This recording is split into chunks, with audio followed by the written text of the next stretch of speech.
Good morning, Facebook friends. What's up? Today is Sunday, March the 27th, 2011. Today I'm going to be reading for you from Chapter 6 of the book of Proverbs. This warns against folly. Folly, you say? Folly is lack of good sense, foolishness, a foolish act, idea, or practice. I'm going to get right straight into it today. Try not to take up too much of your time so you can get yourself on to church. Alright, today is reading from chapter 6. My son, if you have put up security for your neighbor, if you have struck hands in pledge for another, if you have been trapped by what you said, ensnared by the words of your mouth, then do this, my son, free yourself, since you have fallen into your neighbor's hands.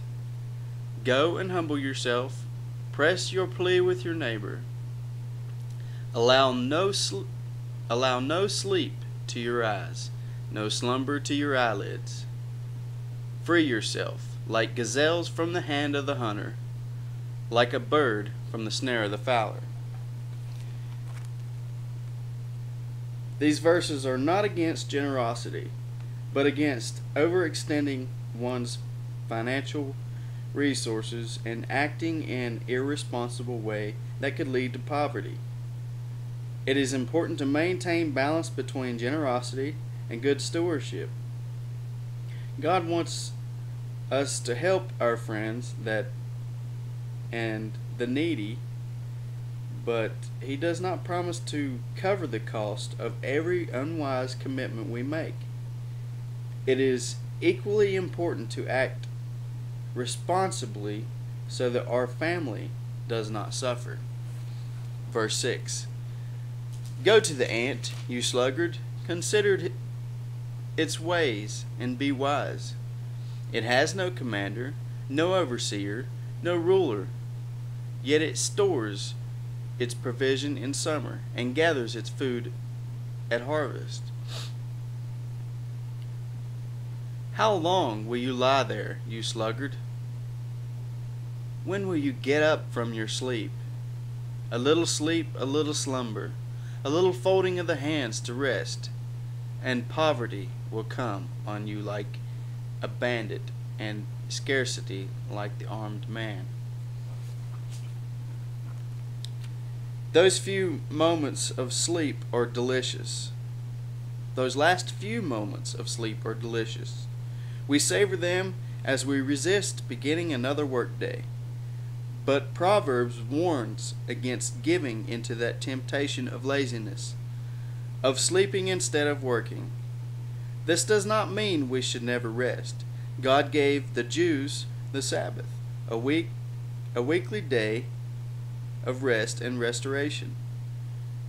We should not rest when we should be working. If laziness turns us from our responsibilities, poverty will soon bar us from the legitimate rest we should enjoy. Verse 12. A scoundrel and villain who goes without a corrupt mouth, who winks with his eye, signals with his feet, and motions with his fingers, who plots evil with deceit in his heart. He always stirs up dissension. Before disaster will overtake him in an instant, he will suddenly be destroyed without remedy. There are 6 things the Lord hates, 7 that are detestable to Him: haughty eyes, a lying tongue, hands that shed innocent blood, a heart that devises wicked schemes, feet that are quick to rush into evil, a false witness who pours out lies, and a man who stirs up dissension among brothers. Verse 20. Warning against adultery. My son, keep your father's commands, and do not forsake your mother's teaching. Bind them upon your heart forever, fasten them around your neck. When you walk, they will guide you. When you sleep, they will watch over you. When you awake, they will speak to you. For these commands are a lamp. This teaching is a light. And the correction of discipline are the way to life.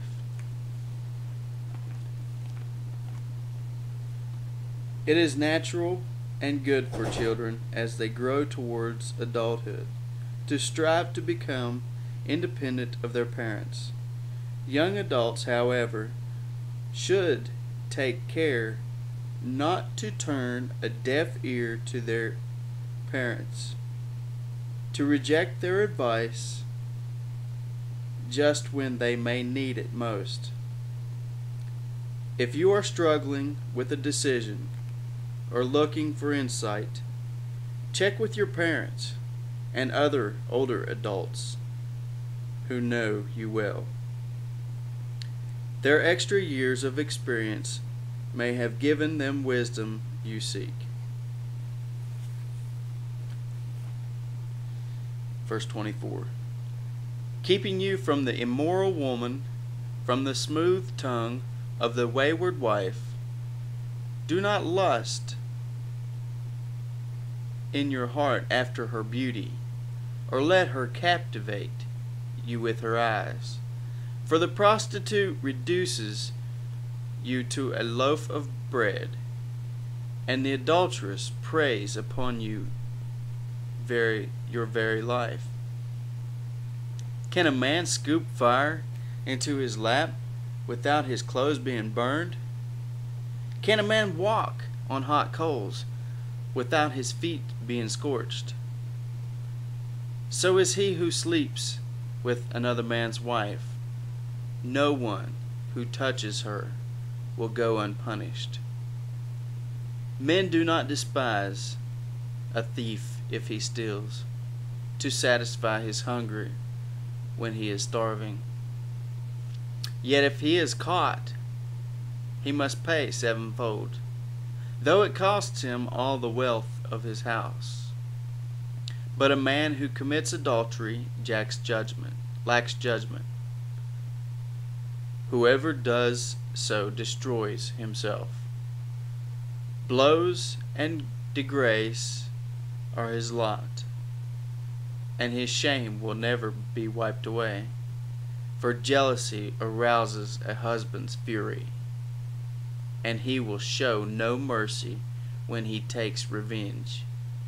He will not accept any compensation. He will refuse the bribe, however great it is. Some people argue that it is all right to break God's law against sexual sin if nobody gets hurt. In truth, somebody always gets hurt. Spouses are devastated. Children are scared or scarred. The partners themselves, even if they escape disease and unwanted pregnancy, lose their ability to feel commitments, to feel sexual desire, to trust, and to be entirely open with another person. God's laws are not arbitrary. They do not forbid good, clean fun. Rather, they warn us against destroying ourselves through unwise actions or running ahead of God's timetable. That is chapter 6 of the book of Proverbs. I hope that you were able to learn something from this, and it's actually time to get ready to head off to the Lord's house and do some worshiping. So get your shoes on, and y'all be careful out there, and have a wonderful, blessed day. And one new extra thing, if you'd like to share any prayer requests, just leave a comment underneath the video, and I'm sure many people will see it and many people will pray. So you have a wonderful day, and I will see you tomorrow. See ya.